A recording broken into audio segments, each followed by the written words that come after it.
क्या है पुरी की जगन्नाथ रथ यात्रा का राज? नंबर 1, पुरी स्थित जगन्नाथ मंदिर भारत के 4 पवित्र धामों में से एक है। वर्तमान मंदिर 800 वर्ष से अधिक प्राचीन है, जिसमें भगवान श्री कृष्ण जगन्नाथ रूप में विराजित हैं। साथ ही यहाँ उनके बड़े भाई बलराम, बलभद्र या बलदेव और उनकी बहन देवी सुभद्रा की पूजा की जाती है। नंबर 2, पूरी रथ यात्रा के लिए बलराम श्री कृष्ण और देवी सुभद्रा के लिए 3 अलग अलग रथ निर्मित किए जाते हैं। रथ यात्रा में सबसे आगे बलराम जी का रथ, उसके बाद बीच में देवी सुभद्रा का रथ और सबसे पीछे भगवान जगन्नाथ श्री कृष्ण का रथ होता है। इसे उनके रंग और ऊंचाई से पहचाना जाता है। नंबर 3, बलराम जी के रथ को बाल ध्वज कहते हैं, जिसका रंग लाल और हरा होता है। देवी सुभद्रा के रथ को दर्पदलन या पद्म रथ कहा जाता है, जो काले या नीले और लाल रंग का होता है, जबकि भगवान जगन्नाथ के रथ को नंदी घोष या गरुड़ ध्वज कहते हैं। इसका रंग लाल और पीला होता है। नंबर 4, भगवान जगन्नाथ का नंदी घोष रथ 45.6 फीट ऊंचा, बलराम जी का ताल ध्वज रथ 45 फीट ऊंचा और देवी सुभद्रा का दर्पदलन रथ 44.6 फीट ऊंचा होता है। नंबर 5, सभी रथ नीम की पवित्र और परिपक्व काष्ठ लकड़ियां से बनाए जाते हैं, जिसे दारू कहते हैं। इसके लिए नीम के स्वस्थ और शुभ पेड़ की पहचान की जाती है, जिसके लिए जगन्नाथ मंदिर एक खास समिति का गठन करती है। नंबर 6, इन रथों के निर्माण में किसी भी प्रकार के कील या कांटे या अन्य किसी धातु का प्रयोग नहीं होता है। रथों के लिए काष्ठ का चयन बसंत पंचमी के दिन से शुरू होता है और उनका निर्माण अक्षय तृतीया से प्रारंभ होता है। नंबर 7, जब तीनों रथ तैयार हो जाते हैं तब 6 पहनरा नामक अनुष्ठान संपन्न किया जाता है।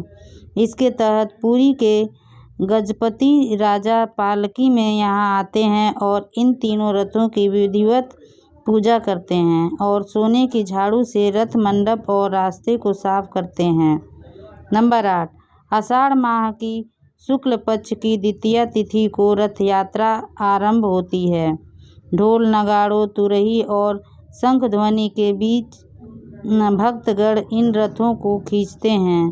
कहते हैं, जिन्हें रथ को खींचने का अवसर प्राप्त होता है वह महाभाग्यवान माना जाता है। पौराणिक मान्यता के अनुसार रथ खींचने वाले को मोक्ष की प्राप्ति होती है। नंबर 9, जगन्नाथ मंदिर से रथ यात्रा शुरू होकर पुरी नगर से गुजरते हुए ये रथ गुंडीचा मंदिर पहुँचते हैं। यहाँ भगवान जगन्नाथ, बलभद्र और देवी सुभद्रा 7 दिनों के लिए विश्राम करते हैं। गुंडीचा मंदिर में भगवान जगन्नाथ के दर्शन को आड़प दर्शन कहा जाता है। नंबर 10, गुंडीचा मंदिर को गुंडीचा बाड़ी भी कहते हैं। यह भगवान की मौसी का घर है। इस मंदिर के बारे में पौराणिक मान्यता है कि यहीं पर देवशिल्पी विश्वकर्मा ने भगवान जगन्नाथ, बलभद्र और देवी की प्रतिमाओं का निर्माण किया था। नंबर 11, कहते हैं कि रथ यात्रा के तीसरे दिन यानी पंचमी तिथि को देवी लक्ष्मी भगवान जगन्नाथ को ढूंढते हुए यहाँ आती हैं। तब दैत्यापति दरवाज़ा बंद कर देते हैं, जिससे देवी लक्ष्मी रुष्ट होकर रथ का पहिया तोड़ देती हैं और हेरा गोहिरी शाहीपुरी नामक एक मोहल्ले में, जहाँ देवी लक्ष्मी का मंदिर है, वहाँ लौट जाती हैं। नंबर 12, बाद में भगवान जगन्नाथ द्वारा रुष्ट देवी लक्ष्मी मनाने की परंपरा भी है। यह मनोवल संवादों के माध्यम से आयोजित किया जाता है, जो एक अद्भुत भक्ति रस उत्पन्न करती है। नंबर 13, आषाढ़ माह के 10वें दिन सभी रथ पुनः मुख्य मंदिर की ओर प्रस्थान करते हैं। रथों की वापसी की इस यात्रा की रस्म को बहुड़ा यात्रा कहते हैं। नंबर 14, जगन्नाथ मंदिर वापस पहुंचने के बाद भी सभी प्रतिमाएं रथ में ही रहती हैं। देवी देवताओं के लिए मंदिर के द्वार अगले दिन एकादशी को खोले जाते हैं। तब विधिवत स्नान करवाकर वैदिक मंत्रोच्चारण के बीच देव विग्रहों को पुनः प्रतिष्ठित किया जाता है। नंबर 15 वास्तव में रथ यात्रा एक सामुदायिक अनुष्ठानिक पर्व है।